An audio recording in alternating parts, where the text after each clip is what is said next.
Está no ar Infinitas Ideias, o podcast do mundo dos negócios. Infinitas Ideias, de Oliver Wendell. A mente que se abre a uma nova ideia jamais voltará a ter o seu tamanho original. Essa expressão nos faz refletir que quando estamos abertos a novas perspectivas, a novas oportunidades, a gente expande a consciência e cresce em conhecimentos. Eu sou Leandra Nascimento e nós vamos começar hoje um bate-papo com uma pessoa muito especial, que eu estou aqui cheia de orgulho por estar recebendo. Mas antes de apresentá-lo, falar o nome dele, eu vou dar uns spoilers, vamos ver se você já descobre. Ele é palestrante, administrador de empresas, mentor, professor de escolas de negócios renomadas no Brasil, presidente e fundador da Praxis Business. Atua há mais de 20 anos com franchising, varejo e canais de venda. É coautor dos livros Gestão Estratégica de Franchising, Como Construir Redes de Franquias de Sucesso, e Franchising, uma estratégia para a expansão de negócios. E, além disso tudo, é maridão da Angélica e paizão da Amanda e do Arthur. Agora sim, Adi Ribeiro! Olê, bom dia, boa tarde, boa noite, né? Aqui é Atemporal, estou muito feliz, obrigado pelo convite. É uma honra, estou aqui com infinitas ideias para compartilhar, para provocar, mas muito honrado com o convite, viu? Parabéns pela jornada de vocês. Obrigada, o prazer é nosso. Eu comecei, fazendo ali uma apresentação sua que eu quase perdi o fôlego. Então, acho que antes da gente começar, eu queria entender como é que você arruma tempo para isso tudo. Eu acho que a maior conquista ali é o casamento com a Angélica e a Amanda e o Arthur, 20 e 16 anos, que tem ensinado, os meus filhos têm me ensinado novas perspectivas, que eu acho que conversa muito com aquela mente que se expande, né? Tem uma essência muito grande. Mas o arrumar o tempo também, eu acho que é um desafio de todos nós, mas eu acho que tem um princípio de Confúcio que arrume alguma coisa que você gosta de fazer e jamais você vai precisar trabalhar na vida, né? Eu acho que eu sou muito feliz e muito realizado nesta jornada do franchising. Eu vivo no e do franchising há cerca de 30 anos. E aí, quando completei 50 anos, atualmente, eu estou com 52 anos de idade, quando eu completei 50 anos de idade, eu comecei a refletir por que eu dediquei mais da metade da minha vida para este modelo de franchising.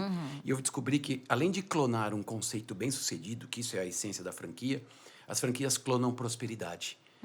As franquias clonam alegria, as franquias clonam sorrisos, as franquias clonam perpetuidade dos negócios. Então, isso me faz muito conectado e muito apaixonado pelo que eu faço. Claro, como empreendedor que sou, tem os desafios. Nem tudo é alegria, nem tudo são conquistas, né? Mas eu acho que talvez esta perspectiva de ser muito feliz e realizado trabalhando em algo que eu acho que de fato me complementa, e eu acho que posso complementar, me permite ter essas ocupações. Enfim, mas a gente também está sempre na culpa, né? Que está faltando alguma coisa, que eu posso melhorar. Enfim, tem uma infinidade de coisas que a gente sabe que, ou eu sei que eu tenho que me desenvolver ainda, né? Mas, de novo, é parte dessa jornada, né? É parte. Isso é uma sorte, né? Assim, essa frase que você citou, eu acho que isso não acontece para todo mundo. Eu, há um tempo atrás, achava até clichê. Mas eu acho que você tem sorte por falar, eu percebo que você fala com propriedade. E eu hoje, modéstia à parte, também posso dizer que não trabalho, eu vivo essa realidade com muito prazer. Mas vamos falar de Praxis. Bom, mas deixa eu te falar uma coisinha sobre essa coisa da sorte que você falou, que eu acho que é importante. Eu acho que, mais do que a sorte, eu acho que as pessoas precisam se dar uma chance de ouvir a sua voz interna, né? Tem um livro que me chamou muita atenção, chama O Sucesso Está no Equilíbrio, do mestre Robert Wong, que marcou muito a minha vida e marcou muito as decisões que eu tomei, uma delas para empreender. E ele disse o seguinte: dom, todos nós recebemos um dom. Em inglês, dom é gift, presente. Então, todos recebemos um presente. O que eu percebo é que as pessoas não procuram abrir este presente, ou não dão vazão para esse presente. E aí eu brinco que às vezes você chega com 70, 80, 90 anos, você vai lá no teu armário, tá lá esse presentinho, e aí talvez você não tenha tanto tempo ainda, ou sempre tem tempo para você fazer alguma coisa, mas o dom, o gift, você recebe. E isso está muito ligado com a tua vocação, né? Em latim, vocação é vocare, que é aquela voz interna. Estou falando baixinho aqui. É aquela voz interna que fala para você as coisas que você gosta de fazer, as coisas que você se motiva a fazer, né? Na filosofia, diz que é aquela potência máxima, quando você se sente realizado, né? E aí eu queria deixar uma reflexão para os nossos participantes, ouvintes, enfim. De como é que você descobre teu dom, teu gift? Claro, eu não estou aqui com soluções mágicas, tá? Mas como é que você ouve a sua voz interna? Porque não só a sorte, mas a habilidade de você abrir os canais para ouvi-la. Você gosta disso, você gosta daquilo, você faz bem isso, você se identifica com isso. Isso, para mim, faz muito sentido neste autoconhecimento. E o Robert Wong propõe um exercício que eu gosto muito e eu queria compartilhar com o pessoal, que foi decisivo para eu empreender na Praxis Business, me tornar empreendedor. Então, é como se você fizesse 3 círculos. O primeiro círculo, você escreve as coisas que você gosta de fazer. Um círculo. O outro círculo, você coloca as coisas que você faz bem. Então, o que você gosta, aquilo que você faz bem. E o terceiro é aquilo que as pessoas estão dispostas a pagar para você fazer. E aí, segundo ele, a vocação, o gift, o dom, está na intersecção dessas 3 áreas. Então, eu gosto de estudar, eu gosto de estudar e compartilhar conhecimento. Eu acho que eu faço isso bem, eu tenho uma habilidade de comunicação. E aí eu comecei a descobrir que as pessoas estavam dispostas a pagar para eu fazer isso. Então, aqui está o dom. Né? E quando você se conecta no seu dom, você tem muito mais potência. Agora, claro, você não fica só focado no seu dom, né? Mas eu sugiro que as pessoas façam esse autoexercício, essa autoconsciência, esse autoconhecimento para ter um pouco mais até de propósito para enfrentar os desafios da vida. Você fez esse exercício e por isso você descobriu o propósito Praxis, Sim, é isso? E eu era sócio de uma outra consultoria e eu tenho falado isso muito na minha jornada. Até teve um outro podcast que eu fui gravar que ele abriu com a frase seguinte: Adir, você estimula muito empreendedor, você teve medo de empreender na vida? Sim, muito medo. Muito medo. Mas medo, assim, absurdo, porque acho que, assim, todo defeito tem uma história, né? Ou toda característica tem uma história. Eu tive um momento de vida em que meu pai ficou desempregado muitos anos na minha infância e aquilo me marcou muito pela insegurança financeira. E aí, com 12 anos de idade, eu virei para minha mãe e falei assim, faltou muito dinheiro, mas sobrou muito valor, né? Sobrou muito valor. Eu tô dizendo esse meu ponto de partida, eu não quero me vitimizar aqui, não. Tem gente com pontos de partida muito piores, né? Mas aquilo me deu uma estabilidade financeira muito grande e com 12 anos eu falei para minha mãe, mãe, eu tenho 2 sonhos. Eu quero ser gerente de uma grande companhia e quero comprar uma casa própria. A gente morava de aluguel, saiu de aluguel, foi morar na casa da avó, todo mundo junto, 5 pessoas da família, enfim. História muito gostosa numa perspectiva. Com 12 anos, minha mãe falou, então se dedica muito, estuda muito, estimula, enfim. Aí, com 26 anos, eu atingi os 2 sonhos. Eu já era gerente da Amil, assistência médica, fui o primeiro funcionário da área de franchising, tinha sido trainee. Incrível. E tinha acabado de comprar meu primeiro apartamento com a minha noiva, hoje esposa. E assim, eu falei, gente, então tem que sonhar outro sonho. Mas qual é o ponto aqui? O ponto é que eu imaginava que a carreira executiva... Então, assim, acho que o ponto de partida é, carreira executiva e empreendedora são 2 carreiras distintas. Ambas muito difíceis. Não tem uma mais fácil, mais difícil que a outra. Tem características distintas. E eu já fui executivo e empreendedor. E no meu sonho, no meu inconsciente, talvez, eu queria aquela estabilidade do dia 10, 15, 20, o salário na conta, né? Ok, não tem mal nisso. Eu não estou dizendo que está certo ou está errado. Mas este modelo me fez eu repudiar muitas coisas de empreendedorismo. Eu sou formado em administração de empresas na década de 90 e naquela época, hoje eu dou aula em algumas faculdades, na FGV inclusive, não tinha matéria de empreendedorismo. A gente se formava em administração e não te ensinavam nada de empreendedor. Aqueles que empreendiam na raça. Na raça. Né? Ou porque tinha um pai, um tio, um irmão, um amigo, ou sonhavam. Enfim, tem várias empresas de sucesso que não tiveram a formação, né, a educação formal e são bem-sucedidos. Então, eu tinha um modelo que, empreender é correr muito risco, né? Aliás, tem uma frase da Endeavor, né, a ONG que estimula o empreendedorismo, que diz, empreendedor tem dor no nome. E tem muita gente que não está disposto a pagar esse preço. Tem dor, né? Se bem, o americano fala no pain, no gain, né? Sem dor, não tem ganho. Ou a língua inglesa fala, sem dor, não tem ganho. E eu concordo. Mas qual é o ponto que eu acho? Eu demorei anos, eu relutei anos, né? Sobre essa ideia de não ter o fixo. Que o empreendedor, você corre muito risco, né? Você me disse na nossa conversa prévia, empreender é um ato de coragem. E eu acho que é um ato de coragem e um pouquinho insano também. A gente tem que ter um pouquinho de insanidade, se me permite a fala poética. Mas no meu ponto de partida, eu relutei muito. E aí eu fui descobrir que quando você empreende, a jornada é tão desafiadora e tão gratificante que você descobre várias habilidades que você tem que você não sabia. Então, assim, Adir, você se arrepende? Me arrependo de ter empreendido. Naquela época, eu devia ter empreendido antes, porque eu tinha um comportamento empreendedor que eu desconhecia.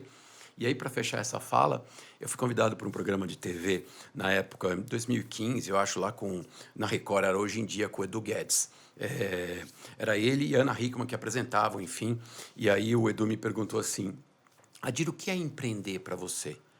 E aí, de coração, eu respondi para ele, Edu, empreender para mim é lutar todos os dias contra a sua zona de conforto. É não permitir que ela te abrace, não permitir que ela te acaricie, porque ela é muito saborosa, né? Ela é muito confortável. Então, se você está numa coisa que você gosta, que está dentro de um propósito, e aí você está correndo esse risco, se tiver essa conexão, eu acredito que essa jornada seja menos difícil. Sim. Então, esse ponto de partida meu foi, e aí a razão de entender que franchising clona prosperidade. Eu não quero mais viver ambiente de restrição. Aquele me machucou muito. Então, eu quero viver modelos que geram prosperidade. E eu acho que o franchising conversa com isso, né, Lê? Conversa. Muito legal. Vamos voltar no empreendedor, eu adoro esse papo, do perfil de empreendedor e como você fala que no seu processo de autoconhecimento, quando você foi estudar e você se permitiu também alguns acessos, que você expandiu a sua consciência e foi entendendo outros caminhos ali. E hoje, eu vejo que o ser humano tem as suas crenças e muitos não se permitem a serem vulneráveis consigo mesmos, né? Então, o que a gente pode falar sobre isso para os empreendedores? Eu adorei essa fala do desconforto, porque você vai se encontrar é um círculo, você vai se encontrar no desconforto, só que tem gente que desiste, que não quer ficar lutando naquele círculo. O que você faz para você ultrapassar esse desconforto? Qual é a injeção de ânimo? Qual é o gás? Da onde você tem que tirar? É o processo do autoconhecimento? Acho fundamental. Para mim, ele é o ponto de partida, né? Quando a gente está falando de vulnerabilidade, a gente tem que trazer Brené Brown, né? A grande autora de livros Coragem de Ser Imperfeito, enfim, que para mim foi inspirador no sentido de reconhecer as suas vulnerabilidades, porque você se mostra humano e você se aproxima das pessoas, né? Num mundo ainda de excesso de informação, de tanto conhecimento. Poxa, eu não sei sobre isso que você está me perguntando, Lê. Deixa eu pesquisar um pouco mais. Perfeito. Ou eu trabalho com gente muito mais jovem, muito mais inteligente do que eu, que está muito mais conectada com uma série de coisas. Sim. E eu não sei sobre isso, né? Eu tenho filhos adolescentes, eu não sei sobre isso. Isso tira um peso das minhas costas muito grande. É claro que me traz um peso também de eu procurar me informar naquilo que eu consigo. Então, eu acho que esse ponto é importante. E o autoconhecimento, acho que tem uma frase do Karnal que eu uso muito, que é: se eu me conheço, eu não me ofendo. Né? Então, esse autoconhecimento é muito simbólico nesse sentido. Né? Então, você não sabe sobre isso? Não sei, eu me conheço. Eu posso pesquisar. Olha, eu sei sobre outras coisas. Então, isso é libertador e a gente às vezes fica preso em travas ou crenças, que é a tua pergunta original, Sim. que fizeram sentido num outro contexto, que não fazem mais. Eu acho que a gente, lá na Praxis Business, a gente estuda muito a coisa da aprendizagem individual, coletiva, aprendizagem do adulto, a andragogia. E eu acho que o maior problema do adulto não é o que ele não sabe, mas é o que ele sabe. Custou muito caro para ele aprender e não abre mão para aprender uma coisa nova. Porque aquilo foi muito importante e funcionou. Neste mundo de muita mudança, evolução, rapidez, etc., se você não desafiar essas crenças, a gente não vai conseguir acompanhar. E eu acho que o problema não é a gente ficar velho, que eu acho que isso é uma natureza... Que bom que a gente fique, é do processo, agora é ficar obsoleto. Sim. Então, aqui tem um desafio. E ser empreendedor não te permite a obsolescência, senão você fica muito para trás. Você tem que estar aberto a esse conhecimento, reconhecer suas vulnerabilidades. Agora, se me permite ler, se está conectado com aquilo que você gosta de fazer, né, o desafio se torna um pouco menor. Viktor Frankl, no livro Sentido da Vida, ele fala que é um pensamento de Nietzsche: quem tem o porquê enfrenta qualquer como. Uma frase muito conhecida, que para mim é livro de cabeceira, assim, é frase de cabeceira. Quem tem o porquê que enfrenta qualquer como. Deixa eu tentar dar um exemplo menos abstrato e mais prático. Eu gosto de correr, não sou atleta, eu faço meia maratona.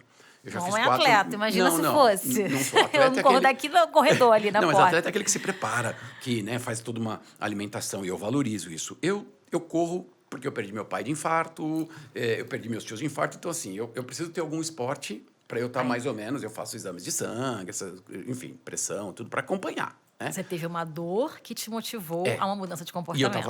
E eu tava sedentário. Aí comecei a correr, etc. Enfim, corro com muita dor, me preparo, faço fisioterapia. Mas eu já fiz 4 meias maratonas. Eu tenho orgulho de quem faz maratona, que assim, é um sujeito que vai para uma outra prateleira, sabe? Mas eu quero fazer exatamente para mim, Adir Ribeiro, a minha lente, do Quem Tem o Porquê Enfrenta Qualquer Como. Então, essas meias maratonas eu curto fazer e já me falaram, por que você não faz maratona?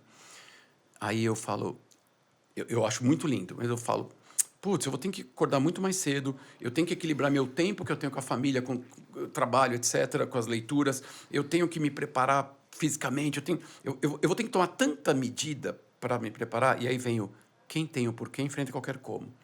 Quando os teus comos estão muito mais pesados, o porquê não está claro. Eu não tenho porquê fazer a maratona hoje. Por favor, me entenda. Não estou dizendo que fazer maratona é bom ou ruim. Não. Mas para quem decidiu fazer, o porquê é muito forte. Sim. Aí os comos se tornam menores. Exato. Não sei se eu estou me fazendo claro, no sentido de... Se você está com a tua equipe e eu começo a ver isso no meu time, começa a dar um monte de barreira nos comos, o porquê não está claro. Aliás, tem um artigo, está no meu LinkedIn, para equipes de franqueadora que lidam com franqueados, os porquês antecedem os comos. No sentido de, às vezes a gente encontra resistência do franqueado na implantação, numa comunicação, e aqui eu não estou falando resistência como negativo, mas sim como um efeito de uma comunicação, e às vezes a gente está explicando os comos, esquecendo dos porquês. Então, volta a frase de Frankl, quem tem o porquê enfrenta qualquer como. Eu acho que fortalecer este porquê te dá uma perspectiva nova, inclusive de se permitir a desafiar suas crenças antigas. Perfeito. Eu tenho dito, falei para você um pouquinho antes, que assim, eu estou cansado das minhas crenças. Eu já vivo com elas há mais de 50 anos. Eu já as conheço muito bem. São boas, me trouxeram até aqui. Só que eu não sei se elas vão me levar daqui para frente, Lê. Mas é isso, eu acho que você trabalha muito bem a sua zona de conforto, né? Você não fica, então eu entendo que não vislumbro você não caminhando, porque você trabalha muito bem. Acho que para mim ficou muito claro. Já vou fazer aqui uma listinha dos meus porquês, para entender os meus comos lá na frente. Falando aí, vamos lá para a Praxis, que eu tô curiosa. Então, entendi como que você despertou para abrir a Praxis, isso já ficou claro para mim. Mas me conta brevemente como foi a jornada na Praxis e hoje, né, o que a Praxis faz? O nome Praxis é Praxis Business, a empresa, mas o nome Praxis é muito forte porque quando eu saí da outra consultoria que eu fui sócio por muito tempo, por 9 anos, com muito orgulho, eu liguei para 10 clientes, mandei mensagem, falei, que valor que você vê em mim? Porque eu estou me desligando. E aí eu passei por um processo de coaching, autoconhecimento fundamental. Passei com o Robert Wong e passei com a Marília Fokin. Ela, infelizmente, sucumbiu na Covid. Sinto muito a falta dela. Mas foi um processo de coaching muito bem feito que me ajudou a despertar esse processo. E aí liguei para 10 clientes, falei, que valor que você vê em mim? Ele falou, poxa, você consegue transformar uma teoria complexa em algo prático. Você consegue fazer a gente acessar informações de um jeito mais simples, mais papo reto. E eu comecei a perceber que tinha valor nisso. Eu tinha uma agência de propaganda na época, porque eu acabei saindo, e eu tinha 4 opções de caminhos, e o caminho mais difícil era empreender. Eu tive convite para ser presidente de franqueadora, eu tive convite para ser sócio de outras consultorias. O caminho mais difícil era empreender, e foi o que eu decidi. Por isso que eu acho que foi um ato de coragem e insano. Total. Só de você perguntar o que você vê de valor em mim, eu já acho um ato de coragem, porque as pessoas não têm esse hábito. Eu precisava saber, porque... Isso é sensacional, as pessoas têm medo de ouvir. Eu sei o que eu acho e eu sei o que minha mãe acha, né? Agora eu preciso fazer mais, enfim. E aí vem o nome Praxis, que é isso, transformar a teoria complexa em algo prático. A gente se decidiu ser uma consultoria especializada em modelos de negócios e desenvolvimento humano para o franchise, em varejo e canais de vendas. É uma frase, é um statement, né? É uma afirmação, mas que diz o seguinte, somos consultoria, a gente faz modelagem de negócio, então formata empresas que vão para a franquia, D2C, né? Direct to Consumer, que é a indústria indo para o varejo, ou eu tenho lá, eu faço brownies e aí eu quero formatar isso em franquia, só um exemplo, então a gente já faz muita formatação. A gente faz muita revisão de modelos de negócio para franqueadoras de sucesso, modelo de suporte, programa de excelência, a gente está muito envolvido nisso. E a gente tem a parte de desenvolvimento humano que trabalha capacitação, seja remota, presencial, né, síncrono, assíncrono, a gente tem plataforma, tem 300 videoaulas à disposição de franqueados, a gente tem vários programas de capacitação, tem o que a gente chama de franqueado de alta performance, que é um programa de treinamento de 6, 7 módulos para uma rede de franquia, sempre focando no empreendedor ou no gestor, né? Às vezes o gerente, enfim. E a gente também tem uma figura de assessment, de medir nível de comportamento empreendedor de franqueados. Então, nós somos hoje cerca de 40 Praxers, né, com o time que a gente tem direto e indireto, e a gente reviu o número essa semana. São 550 marcas atendidas. A gente vai fazer 14 anos agora, em setembro. Ah, legal. É uma empresa virginiana também. Assim então gente. Vocês depois pesquisem sobre a Edir e o signo de virgem na vida dele. Não que eu acredite em horóscopo, mas que eu leio todo dia, eu leio, né? É brincadeira. Mas, enfim, então a gente vai fazer 14 anos, são 550 marcas em 1.300 projetos. Projetos dessa dimensão, de consultoria ou de desenvolvimento humano. Então, vamos lá. E eu sou conselheiro, eu faço parte do conselho de administração de algumas marcas franqueadoras. Então, eu também me formei agora em conselheiro para tentar entender a perspectiva do board, né, da alta governança, como é que a gente pode melhorar. Portanto, eu sinto as dores das franqueadoras e franqueados todos os dias. Eu estou conectado. E assim, Lê, se você me permite, quando eu me desconecto disso, eu perco a noção da realidade. Porque na minha posição hoje de CEO dessa turma, e é uma turma maravilhosa, eu tenho mais 7 sócios, quando eu me desconecto dessa realidade do dia a dia, do front, cara, eu vou perdendo a minha perspectiva. Então, eu criei alguns rituais de gestão, tem um deles que eu chamo AAA, né? Que é o AAA, que é alinhamento, atualização e aceleração. É uma conversa a cada 45 dias com os meus sócios, que estão espalhados pelo Brasil, 2 dias inteiros para eu me alinhar, me atualizar e acelerar os processos. Para eu mudar a minha perspectiva. Nosso escritório fica em Valinhos, que é no interior de São Paulo, pertinho aqui da sede de Jundiaí, dessa sede linda, gostosa e feliz, né? Saborosa, né? E aí, eu fico lá em Valinhos e eu falo assim, poxa, a minha perspectiva de mundo aqui, cara, não tá... Eu não tô mais. Eu adorava quando eu estava no front, liderando o projeto, sabe? Convivendo com a Lê, no projeto, enfim. Eu não faço mais isso, é meu time que faz. E eu sinto falta disso. Hoje, meu desafio é outro. Eu tenho que chegar... A empresa espera de mim uma outra perspectiva. Qual é a forma que eu faço para mudar essa minha perspectiva? Eu tento fazer essas reuniões com o time. Hoje, 50% do meu tempo está dedicado para o meu time, para os sócios, para a equipe. Eu faço papo reto, aquelas reuniões one-on-one. Faço papo reto com frequência. Para quê? Para melhorar minhas perspectivas. Porque senão eu continuo tomando decisão com base naquelas crenças que eu forjei na fundação. Então, assim... não dá para eu pregar uma coisa aqui neste podcast e eu não praticar. Sim. Dá uma dissonância cognitiva muito grande, né? Isso para a gente é muito crítico, é muito crítico. Nossa, estou aqui impactada, gente. Vai ser difícil para mim hoje. Vamos lá. Olha só, sobre... pelo que eu entendi da Praxis, tá? Então, vocês atuam tanto com a franqueadora, né, na formulação do negócio em si, negócios que podem estar prosperando e que querem continuar, então vão buscar oxigênio, vamos dizer assim, e também você presta um tipo de consultoria para os franqueados. Então, trabalho franqueadora e franqueado, certo? Tá. E aí, vamos falar, então, o que eu preciso ter para ser uma franqueadora de excelência. Primeiro a franqueadora, depois a gente fala de franqueado. Excelente. Eu acho que o ponto de partida da franqueadora de excelência, a gente até criou, depois se precisar a gente disponibiliza, a gente tem um frame, né, uma moldura, que a gente chama de Franchising Excellence Benchmark, né? O FEB, é o benchmark da franqueadora de excelência. São 6 pilares que, na nossa experiência, a gente tem uma avaliação de 130 itens, em cada um dos 6 pilares tem 20, 30 pontos, às vezes 15, de cada um desses 6 pilares que eu vou tentar trazer aqui, eu acho que são os pilares da franqueadora de excelência, né?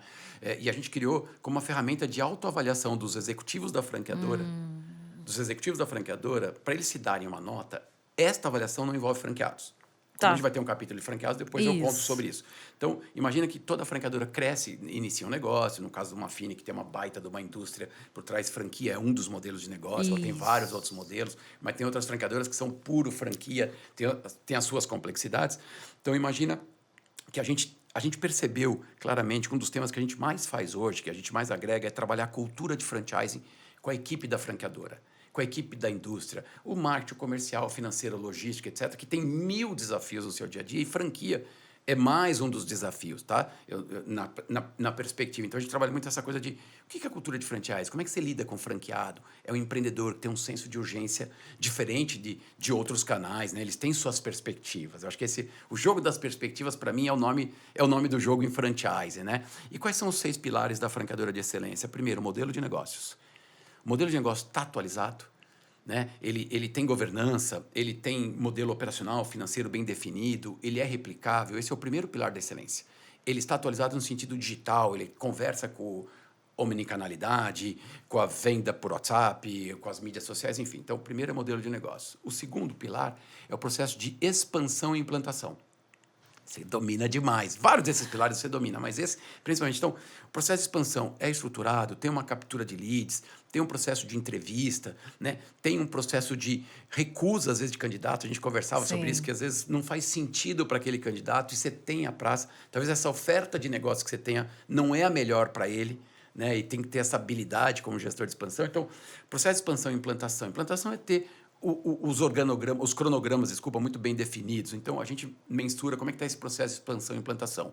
Há muitos casos de... Eu convivo com muitos amigos fazendo meus churrascos lá em Valinhos. Pô, tô querendo comprar uma franquia, entrei lá no site da empresa tal, mandei um zap, mandei um WhatsApp, mandei um... não me Ninguém me responderam. respondeu. E eu falo, gente, fica tranquilo, que eles já estão com as metas batidas, então eles não precisam Não tô vender precisando. franquia, né? A gerente morre aqui, coração. Então, há uma informação da Frandata, que é uma consultoria internacional, que diz que, primeiro, a taxa de conversão de leads de franquia no Brasil é de 1,1%, 1,2%, tá? De cada 100, você converte, isso pesquisa com 130 franqueadoras. E nos Estados Unidos é o mesmo número.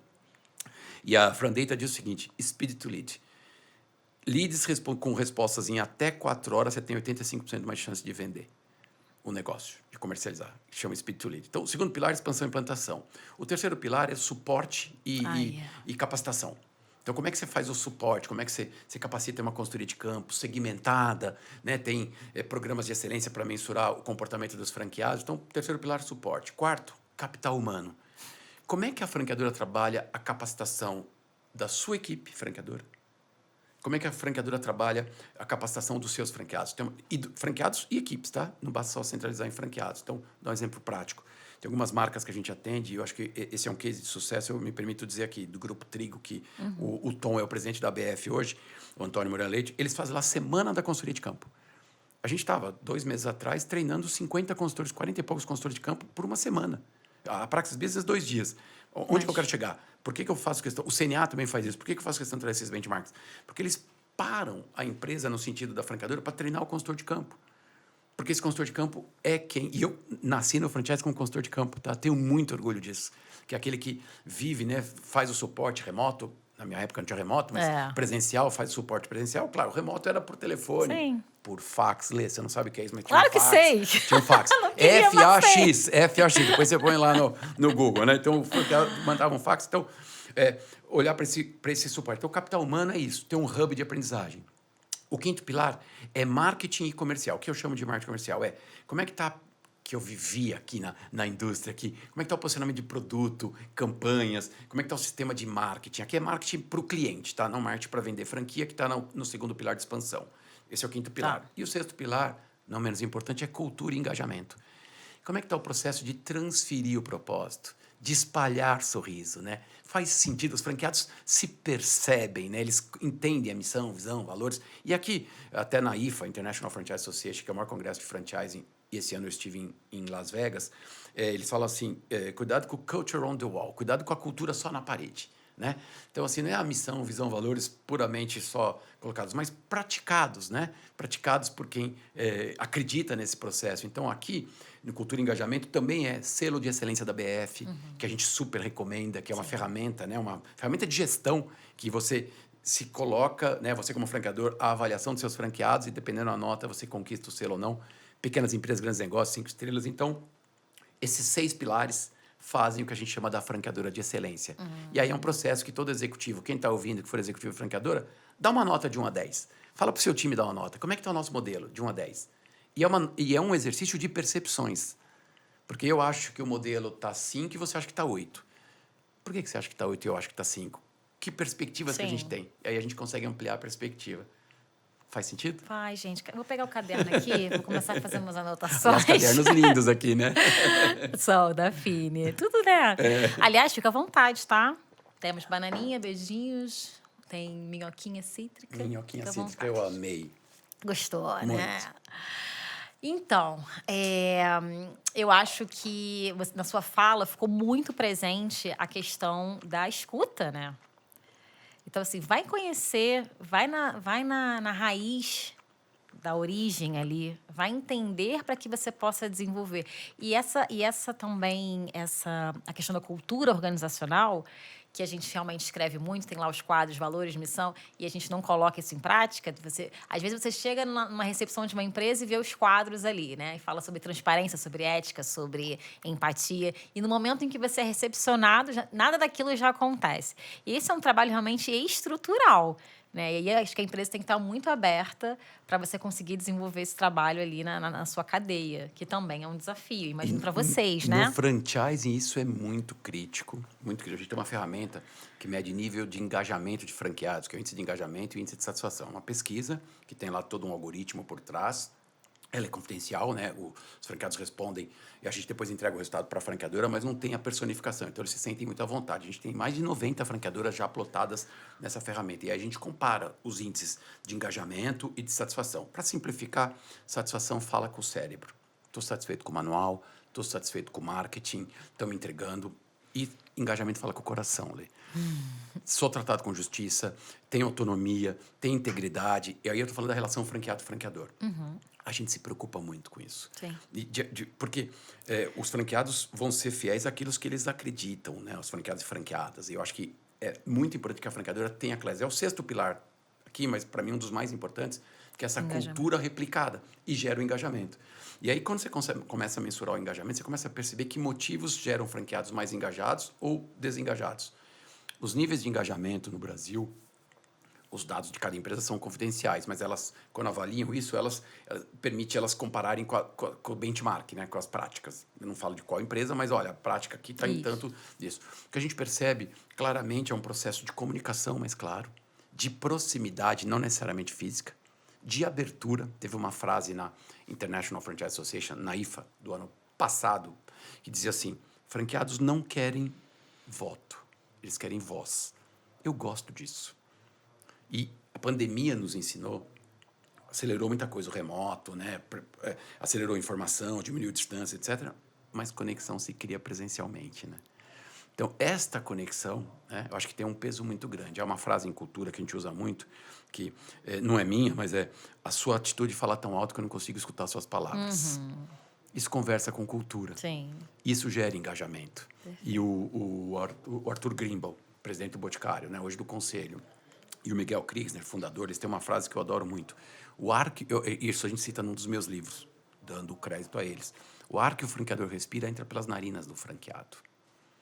Isso é muito forte. Há uma conexão muito grande.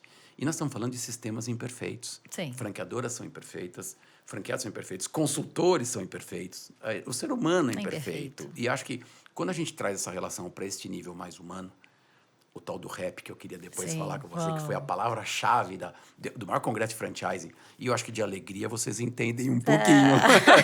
E o rap, né, de feliz, veio muito forte. Então, quando a gente traz para essa abordagem mais humana, claro, nós estamos falando de negócios, nós estamos falando de lucratividade, estou falando de DRE saudável, né, um fluxo de caixa. Eu não estou falando, por favor, não quero ser entendido aqui que só é alegria embalada num modelo de negócios, né? Eu acho que isso é o ponto principal, mas essa questão dessa relação de confiança, de engajamento, faz uma diferença muito grande e cria na equipe da franqueadora um gasto de energia e tempo menor.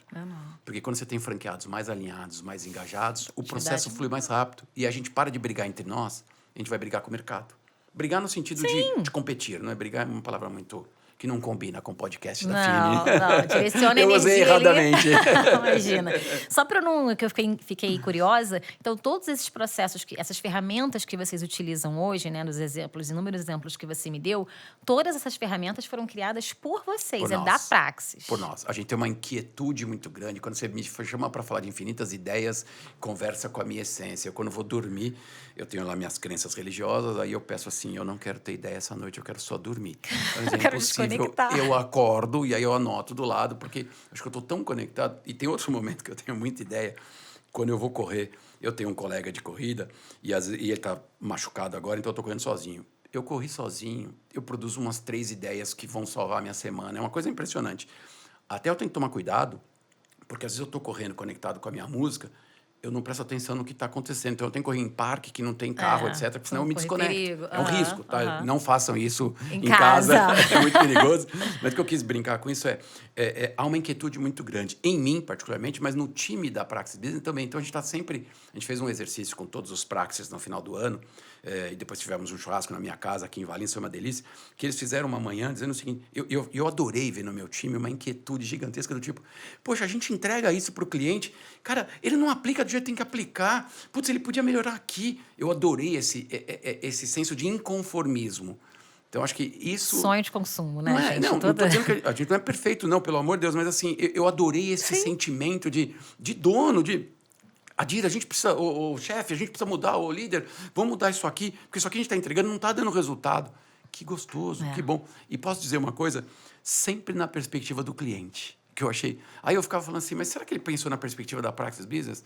Aí eu fiquei pensando, não existe perspectiva da Praxis Business. Faz sentido, né? O que faz sentido? Então, pô, não estou pregando aqui, nossa, já era de perfeição. A gente é muito exigente, metódico. A gente mede NPS, tá? Net Promoter Score, aquela medida no final do projeto. Desses 1.300, a gente tem 500 e poucos projetos medidos. De 0 a 10, de 1 a 10, quanto que o cliente dá de nota. O nosso NPS hoje, junho de 23, é de 92,9, quase 93. A gente não é uma empresa perfeita, mas a gente é muito preocupado com a jornada. Então, tem várias interações e, às vezes, no meio do processo... Ontem, eu tive um cliente que me mandou um zap e falou, pô, estou me sentindo desprestigiado, sentindo falta de você. Você, em específico? Eu recebi esse feedback. Falei, tá anotado, já entendi. Porque eu queria muito você e também a Praxis Business. Eu falei, eu sei, eu vendi Praxis Business, não vendi o Adir, né? Eu sei, mas eu queria você. Eu falei, ótimo, obrigado e desculpa. Como é que eu corrijo isso? É feedback que a gente recebe. E aí, liguei para o meu sócio, já criamos uma rotina de agenda para trabalhar essa, porque é o que as pessoas percebem. Não é o que eu acho. Dói muito ouvir um feedback desse. Dói demais. Mas dói muito mais no sentido de autocrítica, de falar, por que eu não me antecipei? Enfim. Mas aí é sua consciência, né? Acho que é a autoconsciência. Percebo até uma questão, aí vem, acredito, né?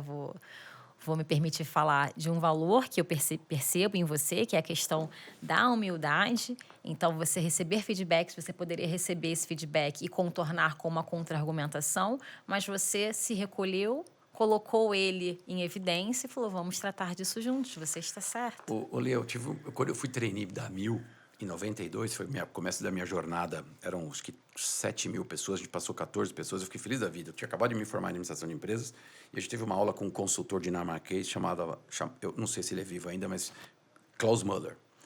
O livro era Putting People First, coloca as pessoas em primeiro lugar, que elas vão colocar o cliente no seu devido lugar. 92, eu estou falando, há 30 anos, no mínimo. E ele falava assim, como é que você lida com uma crítica? A primeira coisa que você deve fazer, diz obrigado. Não começa a se justificar. Você desarma a pessoa do outro lado. Obrigado pelo teu comentário, Lê. Deixa eu refletir. Neste caso, ele me pediu uma coisa, eu falei, olha, ele me deu uma informação, eu falei, essa informação que você está dando, do meu sócio, ele interagiu com vocês no dia tal, porque a gente tem uma ferramenta de gestão de projeto. Então, essa tua percepção, ela não é verdadeira. Eu falei assim mesmo para ele.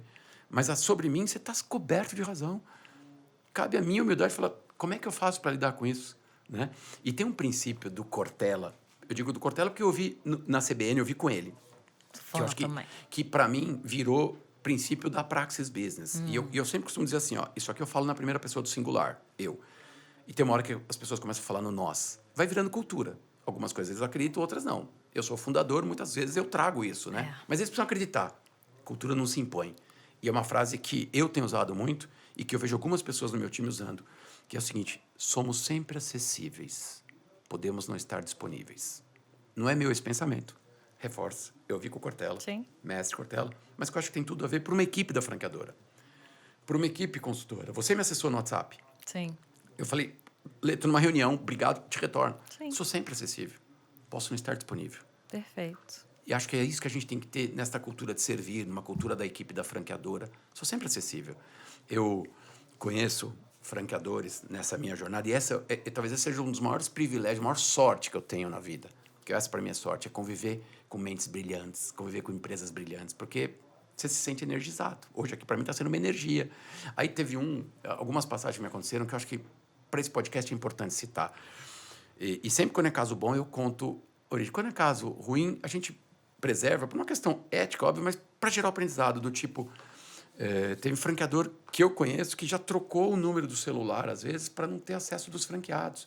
Respeito a sua perspectiva. Mas eu acho que a gente está falando de acessibilidade. Adir, mas tem um time de suporte. Ok.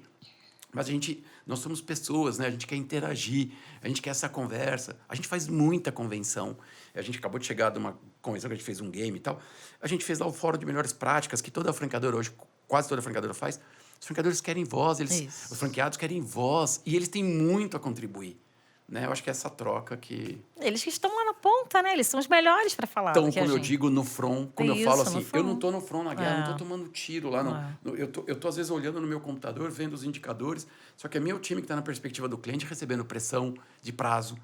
Eu tenho que ter humildade para entender Tá vendo? isso. A palavra Não sei, voltou. Mas Falei da humildade. Mas é um exercício, tá? Não é... Não nasceu, né? Assim, ai, nossa, não nasceu. É primeiro ter consciência e falar... Respira. Uma coisa que eu vou confidenciar aqui para vocês, eu acho que paciência é uma virtude que talvez nessa encarnação eu não consiga desenvolver. Mentira! Não acredito. É verdade. E aí eu tenho um cliente, é o CEO da ReHap, que é o Ronaldo, e foi Óticas Carol, fala, Dir, a gente tem que desenvolver paciência e memória. Eu falei, para que memória? Memória para lembrar que tem que ter paciência. Perfeito. Mais uma lição do nosso podcast com a Dir. Mas não é natural. O que eu estou só tentando dizer para as pessoas, se ele fica... Não é natural. É um gatilho. Aí cada um tem que estimular, saber o seu. Para mim é... Respira. O que minha mãe sempre me falou, conta até 10, filho. Imagina, no 2 eu já fui, né? 1,5 eu já fui. Exatamente, a gente faz isso. Mas Mães é fazem errado, isso. tá? Eu assumo aqui ok. que é muito errado. Vamos lá para o nosso franqueado, então, de alta performance, né? O que a gente Vamos. pode contribuir aqui para que eles não fiquem nessa zona de conforto? Quais são as habilidades que eles precisam ter? Eu costumo falar muito nas nossas interações com os candidatos que, na franqueadora, a nossa obrigação é compartilhar com ele um know-how. Como que ele vai trabalhar com a franqueadora? Porém, eu preciso que ele venha com algumas habilidades para que ele consiga desenvolver o modelo de negócio que já foi testado. Só que para ele saber dessas habilidades, ele tem que ter o autoconhecimento. Perfeito, perfeito. Aí agora você, joga aí. Nossa, você levantou uma bola excepcional. Eu me encaro como uma... Aliás, eu acabei de escrever um artigo, missionários ou mercenários, né? Para consultores de campo. Para consultor de campo? Para consultor de campo. Porque eu acho que tem empresas, às vezes, que tem uma consultoria de campo muito mercenária e tem empresas que têm uma consultoria de campo muito missionária. Eu acredito mais na missionária no sentido de defender uma missão que tem que fazer um processo de vendas, que tem que estimular a performance, tá? Mas eu acho que eu tenho uma missão de vida, e eu sou um privilegiado por isso, que é trazer mais identidade nessa relação franqueado-franqueador.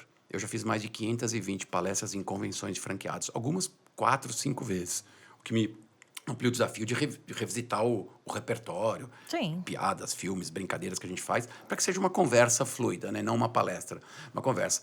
E aí o ponto de partida que eu queria trazer aqui para esse franqueado de alta performance é, primeiro, ter clareza do papel das partes. Na minha perspectiva, na nossa perspectiva, agora já posso dizer na nossa, a gente acredita que franqueadora é 50%, franqueado 50%. Isso. E a soma dos dois 50%, quando bem definidos, dá 110, 120, 130. Porque tem sinergia. Quando 50 mais 50 estão dando 60, 62, 65, nós estamos brigando aqui. Então, o que são... E esse é o tema principal da minha palestra. Quais são as responsabilidades da franqueadora? Pensar produto, marca, estratégia, global, nacional, 5 anos, 3 anos, ESG, desenvolver campanha, vigilância, né, governança, tem regras de expor o produto, validade. Então, o franqueador tem que pensar isso. O franqueador pensa macro. O franqueado pensa micro. Franqueado, os outros 50 do franqueado são execução no ponto de venda, na escola, no quiosque, na Ilha de Sorriso. Né? Isso. No quiosque, na Ilha de Sorriso. Olha, fez o dever de casa direitinho. Mentira, ele é consumidor. Sou muito consumidor. Tem aqui o depoimento de mãe e filha, aqui, de esposa e filha aqui dizendo aqui. Então, execução, treinar o time, né? Fazer com que o time sorria. Porque como é que eu estou numa franquia que o meu time não sorri? Neste caso, não dá fit. Então, fazer as campanhas de marketing, ser protagonista. E no final, o último ponto desses 50% do franqueado, para entrar na tua pergunta, eu falo que é geração de valor, geração de resultados. Eu tenho abolido a expressão ganhar dinheiro do meu vocabulário. Por quê? Eu tenho tentado, vou te dizer. Porque os meus filhos ganham dinheiro, eles têm mesada. Quando você abre um negócio, quando você trabalha, você não ganha dinheiro. Eu gosto da expressão que o americano e o inglês usa, make money. Vamos fazer dinheiro. O Cortella tem... Aí eu, de novo, impactado por Cortella. Né? Maravilhoso. Na pandemia, eu fiz alguns cursos de filosofia e tenho lido muito, porque a filosofia te ajuda a pensar melhor. É por isso que eu tenho... Né? Que ele fala assim, vaca não dá leite, é o segredo da vida. Então, o vídeo tem milhões de visualizações e eu uso nas palestras, que ele fala, vaca não dá leite, você precisa acordar cedo para tirar o leite dela. Então, a franquia você não ganha dinheiro. Você faz dinheiro, você faz resultado. Então, eu tenho tentado trazer essa noção de esforço. Os meus filhos, a gente tem uma frase, empenho gera desempenho. Da onde eu vim. Se não tivesse empenho, não ia conseguir nunca, zero do que eu consegui. Eu tento usar isso como mola inspiradora para mim. Para o franqueado é a mesma lógica, do empenho gera desempenho. O que a gente está falando aqui é do protagonismo do franqueado. Tem uma palavra em inglês que eu adoro que chama accountability, que pode ser considerada uma soft skill, uma habilidade, e que define níveis de responsabilidade e protagonismo. Tem um autor, chama João Cordeiro, que ele tem um livro chamado Accountability. Ele escreveu um livro, fez muito sucesso. Que accountability eu trago para mim a responsabilidade, eu faço acontecer. Esse livro fez sucesso, mas ele começou a perceber que tinha muita gente com outro comportamento e ele lançou um segundo livro, Desculpability. Aí a pergunta que fica é, que livro você quer ler para a tua vida? Accountability, protagonismo ou Desculpability? Então, o franqueado de alta performance, a franqueada de alta performance, na minha visão, ela tem esse protagonismo. Ou se não tem, ela desenvolve. E ela desenvolve de duas maneiras. Hard skills, competências técnicas. O que é competência técnica? Finanças, vendas, gestão de pessoas. A gente chama de competências técnicas. Eu preciso aprender marketing, logística. Isso é técnico. Eu preciso estudar, eu recebo um treinamento.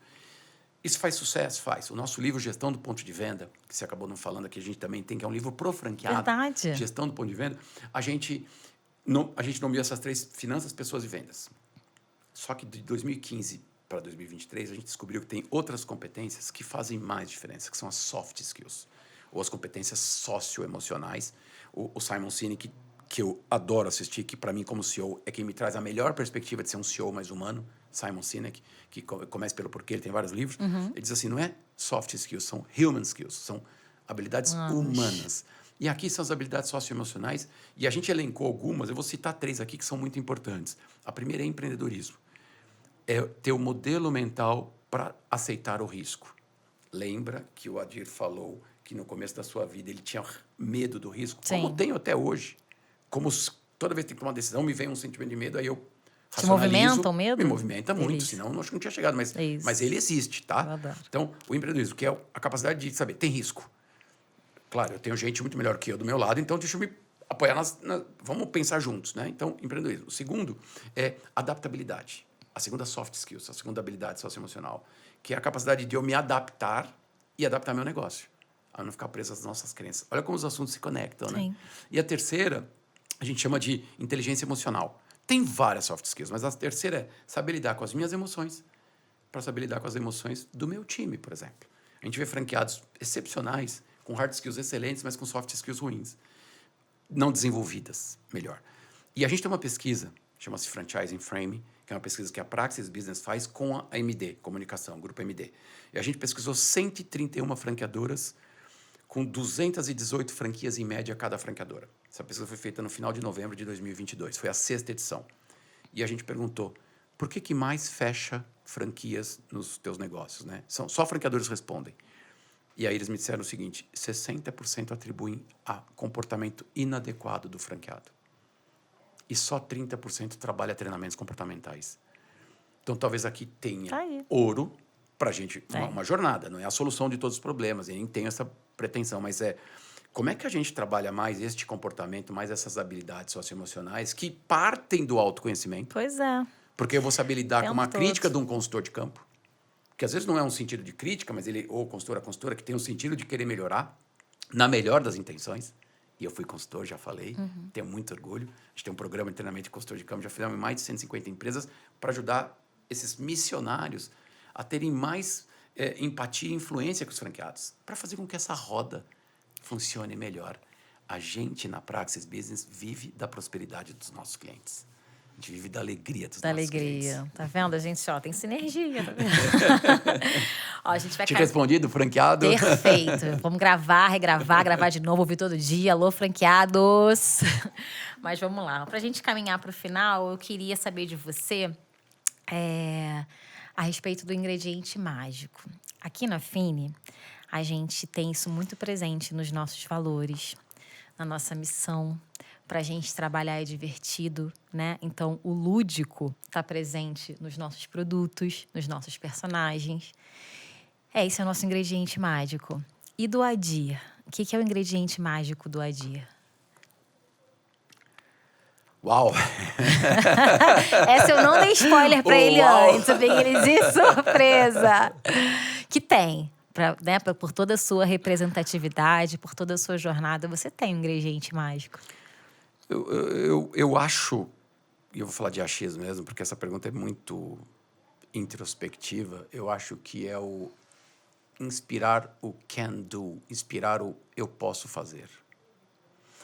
Teve um evento esse ano, eu fui para Las Vegas na IFA e teve um evento de varejo que é a NRF, National Retail Federation, o maior congresso de varejo que acontece em Nova York. Eu fui em 15 edições. Ela acontece há 110, 115 anos. E lá teve um palestrante chamado James Cash, professor de Harvard, um negro, conselheiro das principais empresas franqueadoras, varejistas do mundo, Walmart, etc. Foi jogador de basquete, década de 60, no sul dos Estados Unidos. Então, sofreu tudo que é preconceito. Tudo que é preconceito. Hoje tem uma estátua na universidade onde ele jogou. E eu faço questão de trazer esse... Porque foi o que ele abriu o treinamento, ele abriu o evento para 8 mil pessoas falando isso.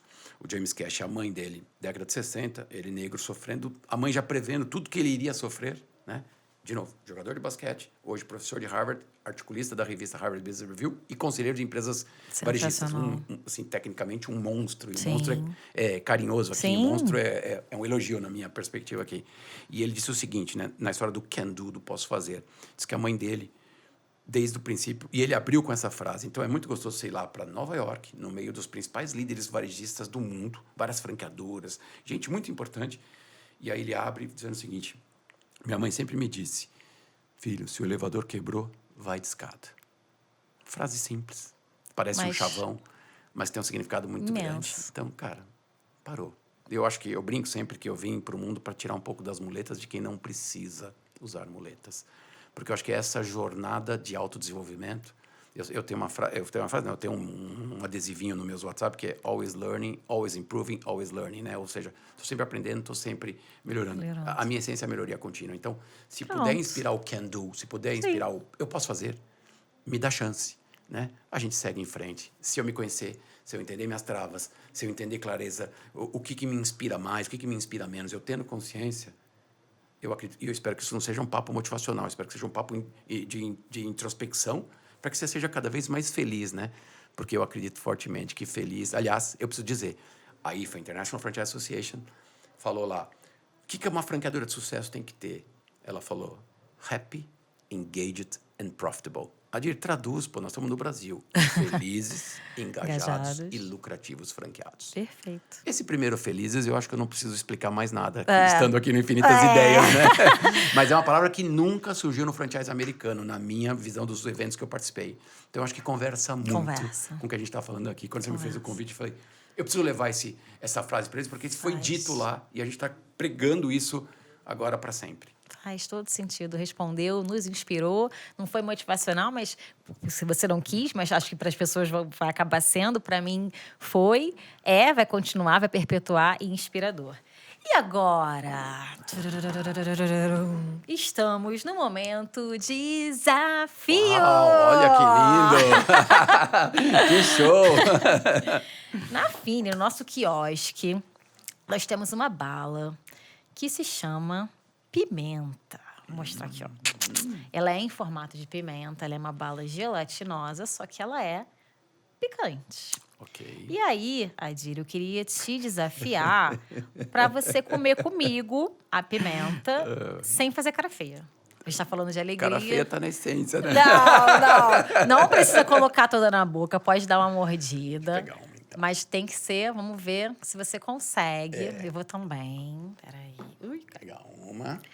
Não pode. Não pode, cara feia. Então Não pode precisa morder botar um tudo. pedaço. Pode morder um pedaço, tá? 1, 2, 3 e já.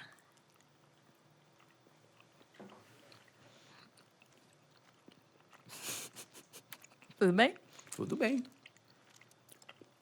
Tudo ótimo. Tudo legalzinho.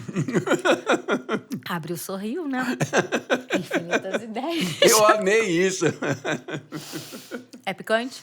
É picante. É gelatinosa? É gelatinosa. Uma experiência diferente, né? Bastante. Imersiva. Profunda. Olha. De memórias. Isso! De conexões. Oh, meu Deus do céu, ele aprendeu tudo! Mais um. Corajoso. Não, eu vou arredar. Eu não sou um fã de pimenta. Eu não sou aquele que come pimenta todo dia. Não. Mas Mas me desafiei. Gente, ele foi super bem. Ele saiu muito bem. Palmas para a Dir. Adir, que prazer, que aula, que tudo. Não tenho palavras. Acho que a gente ainda tinha muito assunto para frente. Então já fica aqui um convite para um próximo bate-papo nosso. A gente tem que falar de alegria, de felicidade, de pessoas, soft skills, que eu acho que realmente é algo que está muito em evidência e nem todo mundo ainda despertou para essa necessidade. Então já fica aqui aberto o convite para você retornar para nossa casa, alegre. E aos nossos ouvintes... peraí! Aonde que a gente encontra a Adir? Quais são os seus canais para a gente te acompanhar? Tô no Instagram, né? @_adir.ribeiro ou @praxisbusiness, né? É o da empresa. Tô no LinkedIn também, como Adir Ribeiro. Enfim, vai ser um prazer me conectar com vocês. Somos sempre acessíveis, podemos não estar disponíveis, né? Naquele momento. Essa fala dele realmente faz, Do Cortella, hein? Eu me apropriei. Ele pratica. Obrigada, Adir, mais uma vez, viu? Uma honra, obrigado pelo convite. Me senti muito feliz e para mim foi uma delícia estar aqui com vocês hoje. Sucesso e parabéns pela iniciativa, tá? Obrigada. Que seus franqueados e vocês sejam muito prósperos e felizes. Que assim seja. Aos nossos ouvintes, agradeço pela audiência e até a próxima.